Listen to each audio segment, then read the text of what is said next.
Welcome back. Travel bans and restrictions continue to affect tourism figures globally. Not only are countries forced to turn away incoming visitors, but visitors themselves cancel trips due to fears of encountering the dreaded disease. These mitigation efforts don't necessarily have a great impact on St. Lucia's tourism figures, as detailed by Tourism Minister Dominic Fedee. Jacques Wooding reports. There are mounting fears among tourism officials about the devastating impact new coronavirus could have on the region's industry and related sectors. This warning was sounded on Monday, March 9th at the University of the West Indies as they hosted the Vice Chancellor's Forum entitled COVID-19, Partnering in the Caribbean's Response.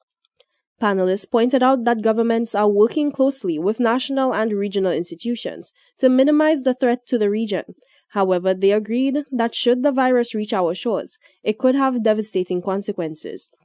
Tourism Minister Dominic Fedee has since issued a statement on the matter, noting the resilience of the tourism sector in similar global epidemics in the past. Throughout the Caribbean, there is an uneasiness about the lack of or the decline in bookings that we see when compared to last year. Obviously, people are very scared to travel. We just saw a report from an organization called Forward Keys, which actually tracked the bookings to the Caribbean, well, globally. It showed that global travel was down 20% and bookings to the Caribbean was down by 12%.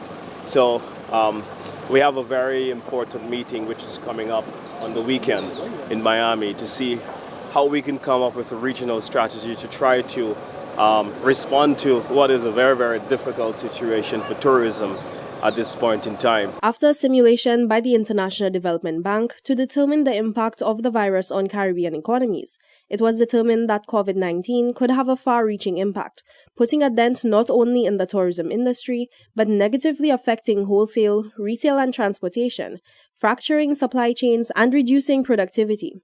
Fedee underscored that projections provided in this forum were relative to an outbreak situation, which is yet to arise in St. Lucia.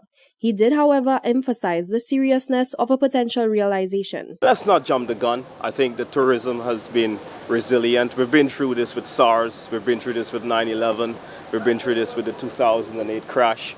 You are going to have, whether you're in agriculture, whether you're in financial services, there are going to be issues that are going to affect your economy. I mean, if we were in the oil industry now, we woke up and we see that oil is $27 a barrel today.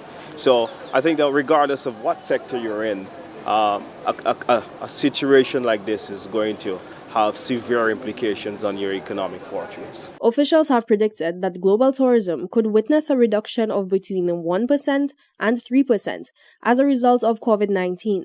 And the industry could lose between $30 million and $50 million as a result. For 7 News, I am Jacques Wooding.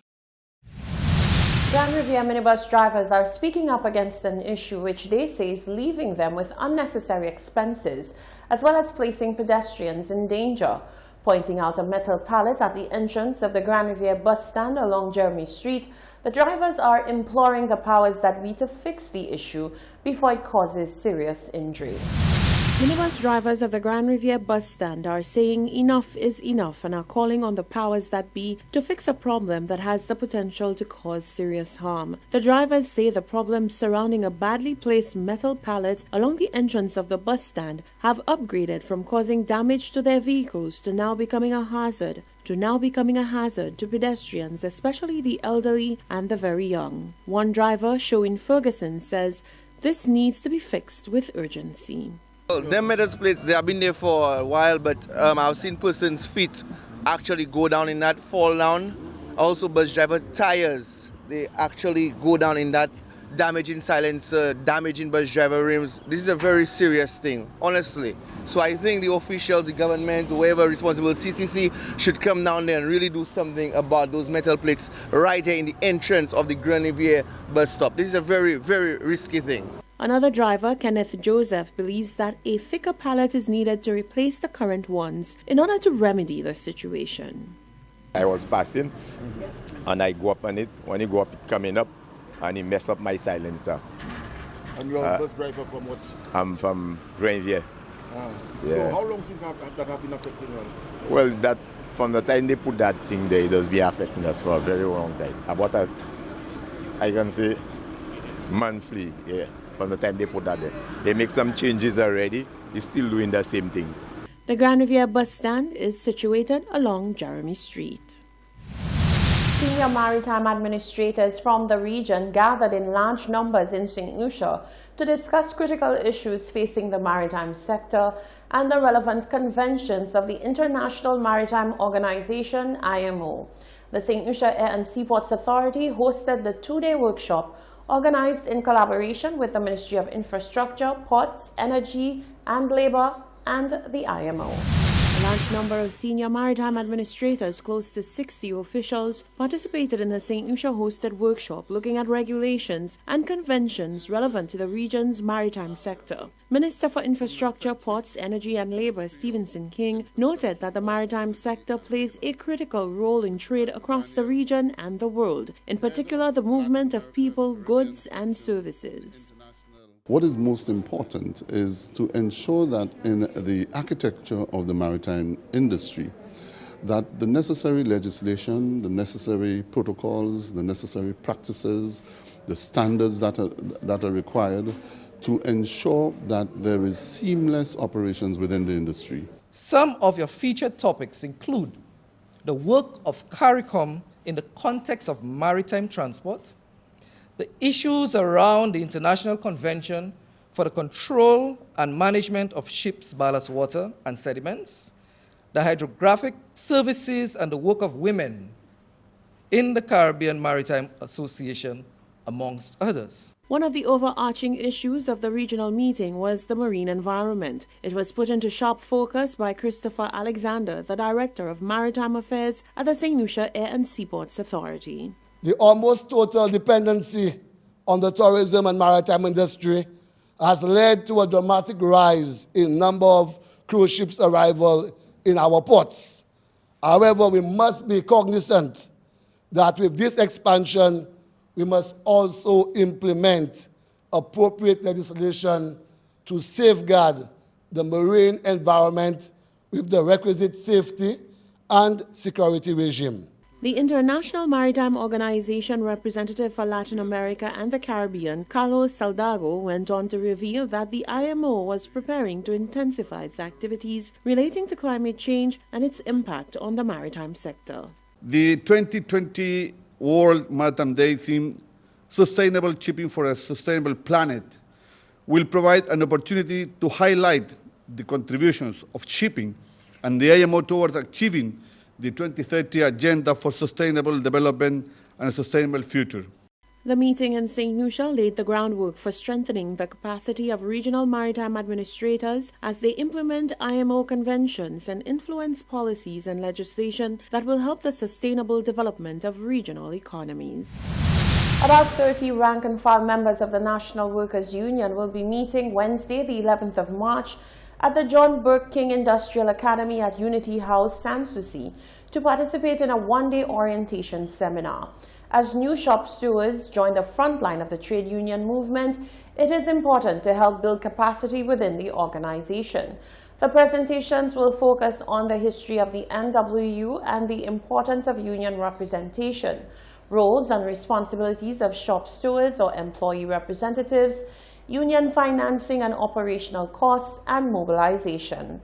The seminar is being sponsored by the National Workers' Union from its NWU Education Fund. St. Lucia's Department of Sustainable Development and Solid Waste Management authorities have launched a training initiative to aid with waste management, specifically for St. Lucia, particularly with regard to hazardous waste. The initiative took into consideration many aspects, including governance and decision-making. Due to the growing concern over the unchecked increase in the presence of waste classified as hazardous, with the ability to produce persistent organic pollutants, POPs, and unintentional POPs, which can cause a host of health issues to both humans and animals, the Department of Sustainable Development, in collaboration with the St. Lucia Solid Waste Management Authority, launched a training initiative based on the need for assessment of waste management. The program designed specifically for St. Lucia is based on the findings of a recent baseline study and training needs assessment that was conducted across all levels of the solid waste management sector. This study informs our recent capacity to manage hazardous waste, and in particular emissions of both intentionally and unintentionally produced persistent organic pollutants from landfills. The training was delivered in 3 modules and targeted stakeholders at various levels of the sector, seeking to achieve awareness on the best international practices related to solid waste management and in particular hazardous waste management.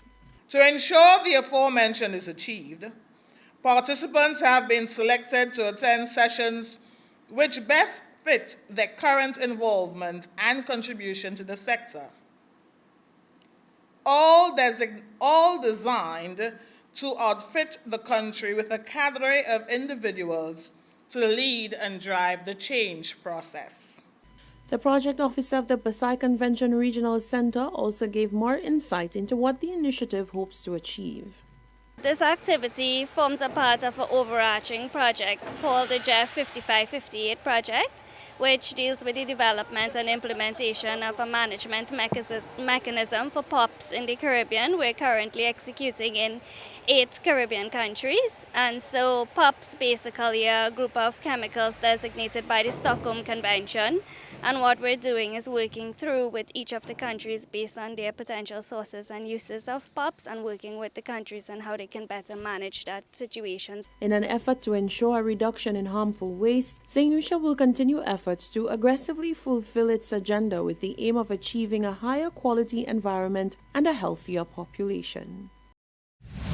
This is the Hot 7 TV Nightly News. Sports and weather are coming up after the break.